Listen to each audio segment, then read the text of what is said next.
കഴിഞ്ഞ ദിവസം സോഷ്യൽ മീഡിയയിൽ വന്ന ഒരു ചോദ്യമാണ്, ലിംഗത്തിൻ്റെ പ്രശ്നങ്ങൾ കണ്ടെത്താൻ പൈപ്പ് ടെസ്റ്റ് എന്നൊരു രീതി ഉണ്ടോ? ഉണ്ട്. പൈപ്പ് ടെസ്റ്റ് എന്ന് പറയുന്നത് പേപ്പാവറിൻ ഇൻഡ്യൂസ്ഡ് പെനൈൽ എറക്ഷൻ എന്ന് പറയുന്ന ഒരു ടെസ്റ്റാണ്. പേപ്പാവറിൻ പോലുള്ള വാസോ ഡയലേറ്റേഴ്സ് വിഭാഗത്തിൽപ്പെട്ട മരുന്നുകളെ പെനീസിലേക്ക് ഇഞ്ചക്ട് ചെയ്തിട്ട് അതിൻ്റെ ഫലമായിട്ട് ഉദ്ധാരണം ഉണ്ടോ ഇല്ലയോ എന്ന് നോക്കുന്ന ഒരു ടെസ്റ്റാണ്. ഇഞ്ചക്ഷൻ കൊടുത്ത് കുറച്ച് സമയത്തിന് ശേഷം പെനീസ് വേണ്ടതുപോലെ ദൃഢമായിട്ട് വന്നിട്ടുണ്ടോ ഇല്ലയോ എന്നുള്ളതാണ് ആ ടെസ്റ്റിൽ നോക്കുന്നത്. ഉദാഹരണം അറിയാൻ വേണ്ടി പണ്ട് കാലത്ത് ഉപയോഗിച്ചിരുന്ന ഒരു ടെസ്റ്റാണ്. ഇപ്പോഴും ചില സ്ഥലങ്ങളിലൊക്കെ അത് ഉപയോഗിക്കുന്നുണ്ട്. പക്ഷേ അതിനേക്കാളും അഡ്വാൻസ്ഡ് ആയിട്ടുള്ള ടെസ്റ്റാണ് penile duplex Doppler ultrasound scan for penile erection എന്ന് പറയുന്ന പെനൈൽ ഡോപ്ലർ. അത് പെനീസിൻ്റെ ഡോപ്ലർ ടെസ്റ്റ് ചെയ്യുന്നത്.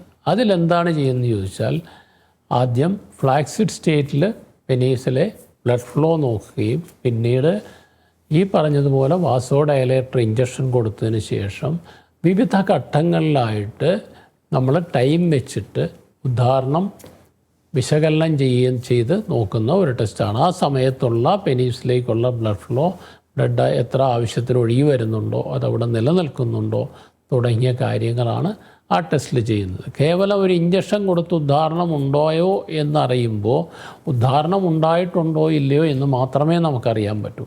പക്ഷേ ഡോപ്ലർ സ്കാൻ ചെയ്യുമ്പോൾ ആ പെനീസിനകത്ത് സംഭവിക്കുന്നത് എന്താണ്, വേണ്ടത്ര ബ്ലഡ് അവിടേക്ക് ഒഴുകി വരുന്നുണ്ടോ, രക്തക്കുഴലിൽ അടവുള്ളതാണോ പ്രശ്നം, അടവുണ്ടെങ്കിൽ ചിലപ്പോൾ വല്ല ഹൃദ്രോഗത്തിൻ്റെയും മുന്നോടിയായിട്ട് വരുന്ന ലക്ഷണമാകാം. അതല്ല, പെനീസിനുള്ളിലേക്ക് വന്ന ബ്ലഡ് അവിടെ തങ്ങി നിൽക്കാതെ തിരിച്ചിറങ്ങിപ്പോകുന്നതാണെങ്കിൽ ഒരു വീനസ് ഇൻസഫിഷ്യൻസിയാണ്.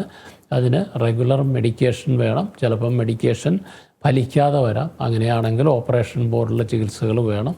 ഇതൊക്കെയാണ് അഡ്വാൻസ് ടെസ്റ്റിൽ നോക്കുന്നത്. അപ്പോൾ കേവലം ഒരു പൈപ്പ് ടെസ്റ്റ് ചെയ്യാതെ പെനൈൽ ഡോപ്ലറിലേക്ക് പോകുന്നതാണ് കൂടുതൽ നല്ലത്. ഇപ്പോൾ ചില വ്യക്തികളുടെ ഫ്ലാക്സിഡ് സ്റ്റേറ്റിലൊക്കെ പെനീസിൻ്റെ ടെസ്റ്റ് ചെയ്തിട്ട് വരും. അങ്ങനെ ചെയ്തിട്ട് വന്നു കഴിഞ്ഞാൽ നമുക്ക് ആ റിസൾട്ട് കൊണ്ട് യാതൊരു ഗുണവുമില്ല. ഇതൊരു വളരെ സിസ്റ്റമാറ്റിക്കായിട്ട് ചെയ്യേണ്ട, പേഷ്യൻ്റ് പ്രത്യേകം അതിനുള്ള സൗകര്യങ്ങൾ ഉണ്ടാക്കി കൊടുത്ത് ആ ഒരു പ്രോട്ടോക്കോൾ അനുസരിച്ച് ചെയ്യേണ്ട ടെസ്റ്റാണ്. അത്രയും കൃത്യമായ പ്രൊസീജിയറിലൂടെ ചെയ്തെങ്കിൽ മാത്രമേ ഈ ടെസ്റ്റിന് കൃത്യമായിട്ടുള്ള റിസൾട്ട് കിട്ടൂ. അതെവിടെയെങ്കിലും ചെയ്തിട്ട് കൊണ്ടുവന്നു കഴിഞ്ഞാൽ നമുക്ക് ആ റിസൾട്ട് ഉപയോഗിക്കാൻ പറ്റില്ല. കാരണം നമ്മൾ തന്നെ ഡയറക്റ്റായിട്ട് അത് നോക്കി മെഷർ ചെയ്ത് എടുക്കേണ്ട കാര്യങ്ങളാണ് അതിൽ വരുന്നത്.